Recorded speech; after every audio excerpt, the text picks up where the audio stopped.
Hello students. So JEE means first attempt results are out and I hope you all have scored really well. Even if you haven't scored very well, then there is second attempt waiting for you. If you are a class 12th student, then it's time to focus on your boards. If you are not a class 12th student, then you need to focus on covering your syllabus for JEE Mains second attempt. And I hope for till the month of April, you will be really prepared for the second attempt also.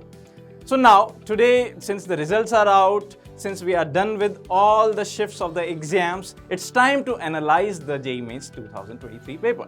That how the test paper was really designed, what was the weightage of questions from various chapters in organic chemistry, physical chemistry and inorganic chemistry, and if you talk about topic-wise analysis, if you talk about difficulty-wise analysis, that which number of questions which were easy, which were moderate, which were tough. If you talk about class-wise analysis, that how many questions were asked from class 11 portion, how many questions were asked from class 12 and portion. This all complete analysis we have brought for you today.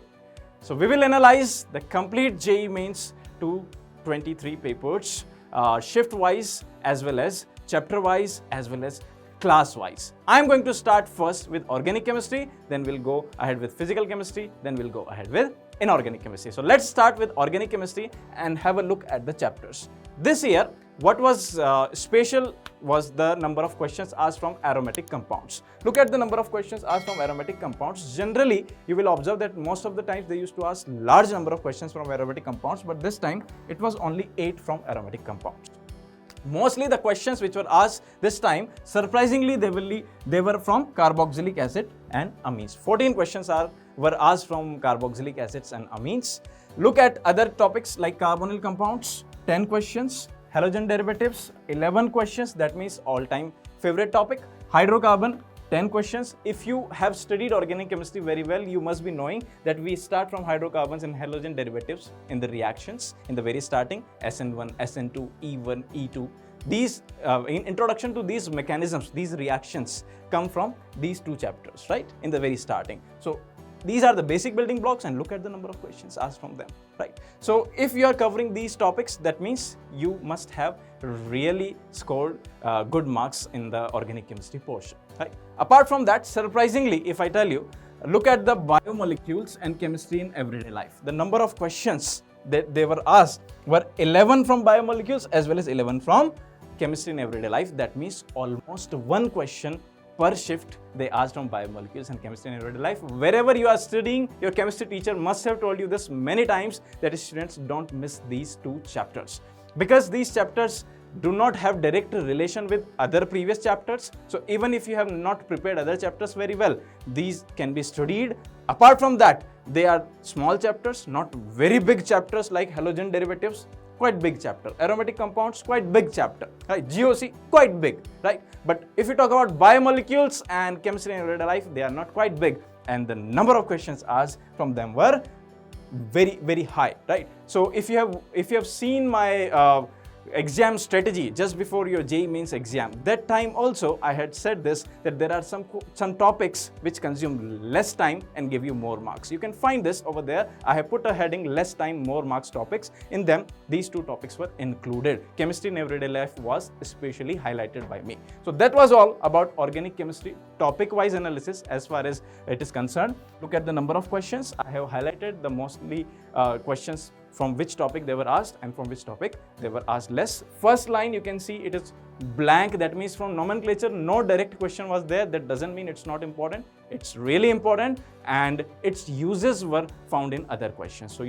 this topic should also not be skipped.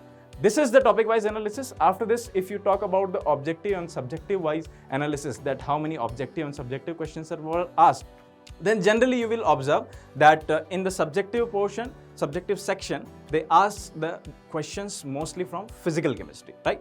So naturally, the number of questions in the subjective section were less from organic chemistry. In some shifts, you can see even the questions were not asked in the subjective section from organic chemistry.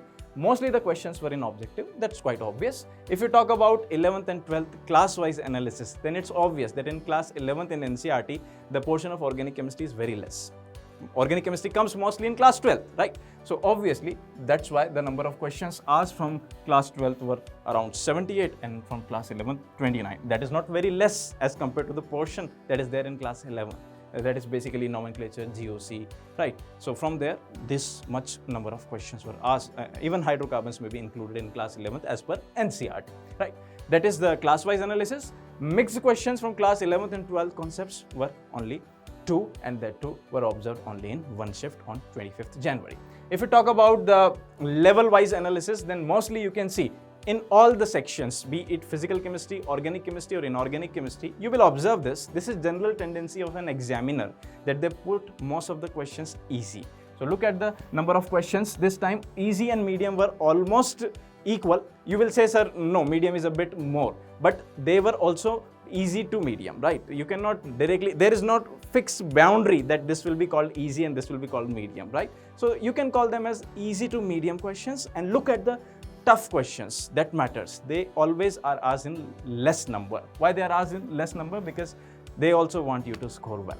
So number of tough questions were really less. If you have studied a bit, if you have idea of the syllabus, then you could do mostly 47 to, even if you haven't done all the easy questions, some medium questions you have done, some easy questions you have done, then you could have done quite satisfactory number of questions in organic chemistry.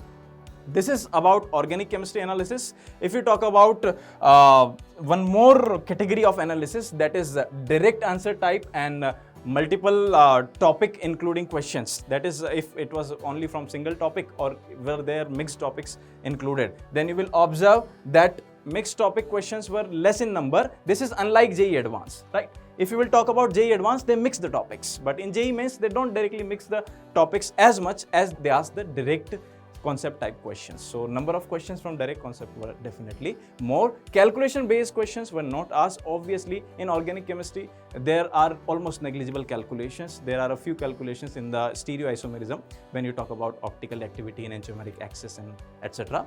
Otherwise, there are no calculations. So obviously, no calculation based questions were asked. So that's about the organic chemistry analysis. Now we are going towards physical chemistry, and the number of questions asked. Again, we will do the same analysis.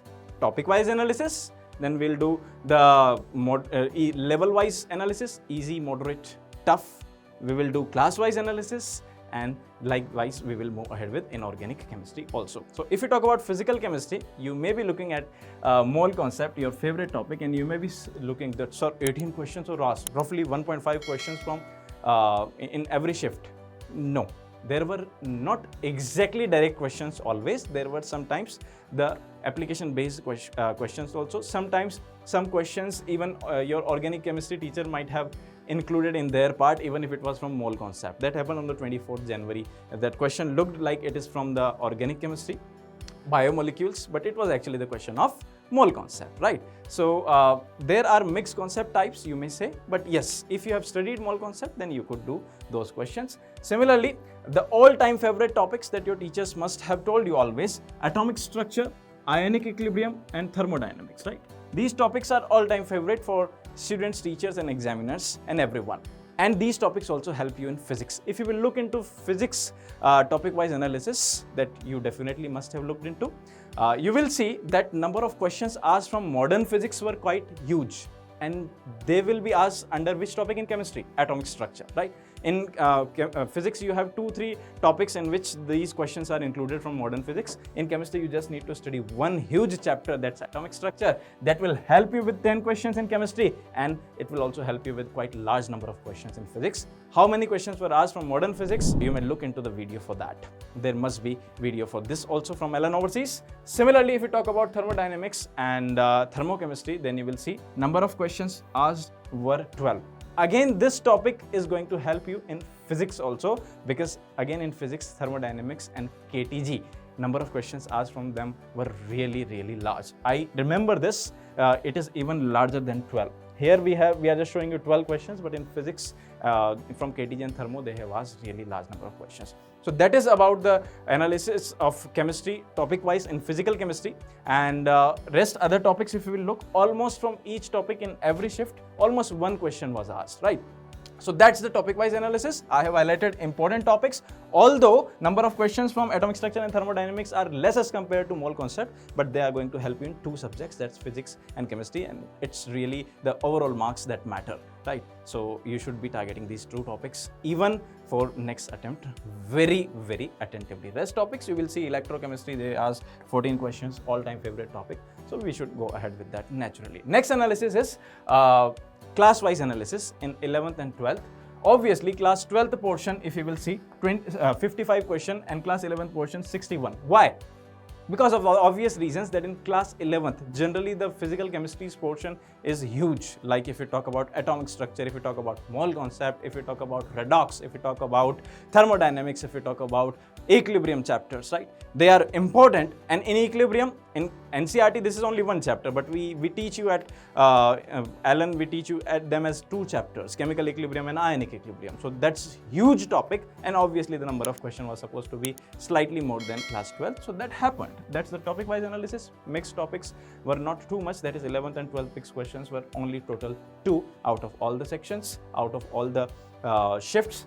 Talk about this level-wise analysis. Again, you will look number of easy to medium, you may say. The questions were very large, and if you look at the number of questions from the tough category, they were very less. As I told you, this is the examiner's goal and everyone's goal that you really score well.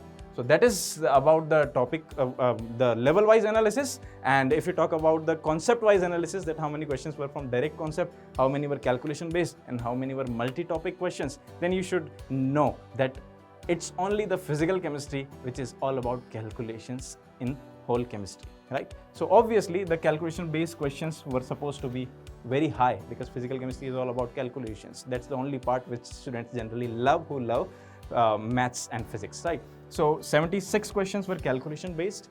Multi-topic questions were only 2. That means very less out of 12 shifts, and 40 questions were direct topic based questions, right? So you can see this is not very less number in physical chemistry that they are asking direct concept based questions, and which does not have too much calculation. So number of 40 questions, that is if you calculate the total 12 shifts, then this is more than 3 questions per shift that they are asking direct concept based, and that means you are really lucky and you have got the hint that you should prepare conceptually very well for next attempt of JEE mains also. So this is about the level-wise analysis, and after that we are moving towards inorganic chemistry topic-wise analysis again. In this again you will see something surprising.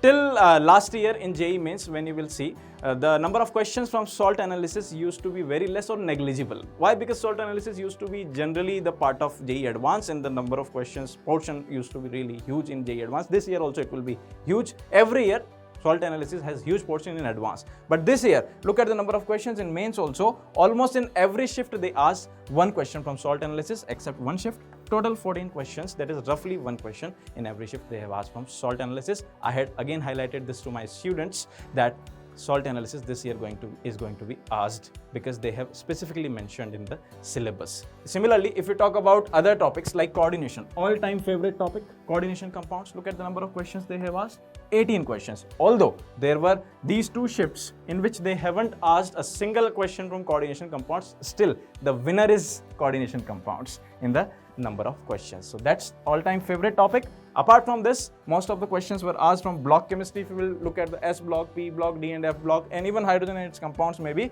included, kind of block chemistry, right? And look at them, 11, 18, 11, 11 and 7. That means most of the portion from chemistry was from the block chemistry and coordination compounds. So you should be very well focusing on these topics. One thing I would like to highlight over here was in inorganic and organic chemistry, generally the questions which are asked in objective type questions are also assertion and reason type questions. And I have observed this year also, and I have been observing this, that students often do mistakes in them. Sometimes they think that reason is the correct explanation of the assertion and they mark it, and they find it later wrong. So don't guess such questions. If you don't know answer, if you are not 100% sure, leave such questions, because there is very high probability of such questions getting wrong if you are just guessing one statement out of two, and if you are guessing both, obviously there will be probability very high of getting it wrong. So only attempt such questions if you are 100% sure that you are right. For example, this year they directly asked the question from metallurgy. They asked about iron pyrites, and statement 2 was given that iron pyrites are not used in the metallurgy of iron because they are not good for environment. Students guessed that, oh, I haven't studied this statement, so they have thought that the second statement is wrong, but that was not wrong. That's written in NCERT that it's not eco-friendly. That's why iron pyrites are not used. So you should avoid such questions. That's topic-wise analysis for inorganic chemistry. Next analysis from inorganic chemistry is class-wise. 11th and 12th portion, if you will look at the number of questions, they were almost equal. That is because of the topics. In 11th also, there is block chemistry from S block and two groups of P block. Rest groups of P block come in 12th class. Then D and F block, that comes in 12th class. From 11th, the chemical bonding comes from 12th, chemical bonding part 2. That is coordination compound that comes. So that's why the number of questions were almost equal, because the portion is almost equal in 11th and 12th. If you talk about mixed concepts, then there were no questions from the mixed concept types. If you talk about the next category of the analysis, that is easy, medium and tough. Again, look at the tough questions. They were very less. Number of tough questions is very less. Most of the questions asked were easy. Again, examiner wants you to succeed. That's why less number of questions are asked in tough category and more number of questions are asked in easy category. So that is category wise analysis. That these categories, how they are decided after you have appeared in the exam. During exam, you cannot figure out that which question is easy, which is moderate, which is tough. You can only figure out that which question you could do in one go, which question you could not do in one go. So during exam, you should just go for those questions which you are able to do in one go without wasting time. Then you should wait for the second round of attempting that exam if you couldn't do some questions, right? So that is the level-wise analysis. Next analysis is direct answer based questions and calculation based questions. Obviously, it's inorganic chemistry, so there were very less questions from calculation based. In the evening shift of 1st Feb, there were only 2 questions. In morning shift, there were no questions. Similarly, in other shifts also, there were very less questions. Direct concept-based questions were more in number. That's the beauty of inorganic chemistry, that either you know the answer or you don't know. If you don't know, you leave it. If you know, you mark it and you get the marks. So it saves your time either way. So that's about the complete analysis, and that is the next thing, that is objective and subjective type analysis, that how many questions were asked in the section 1 and how many were asked in section 2. So again, generally physical chemistry is asked mostly in the section 2, that is subjective, and again, just like organic chemistry, I told you that less questions were asked in subjective. Here also less questions, only 16 questions, that is roughly 1.25 questions per exam they had asked from this subjective pattern. And if you talk about the section 1, huge number of questions in the section 1. So that's all about the complete analysis. Students, I hope you have really got an idea that how you are going to prepare for your next attempt of JEE Mains in the month of April. We will keep bringing such videos for you, which will keep guiding you that how to prepare for your upcoming exams. Apart from this, I would really like to know that how good or how bad you have scored in your JEE Mains. Even if you have scored bad, it's time to start preparing. If you have scored good, then it is still time to prepare for next attempt and JEE Advanced. If you would like to get more updates from us, then you will have to stay tuned with us, and I will see you soon.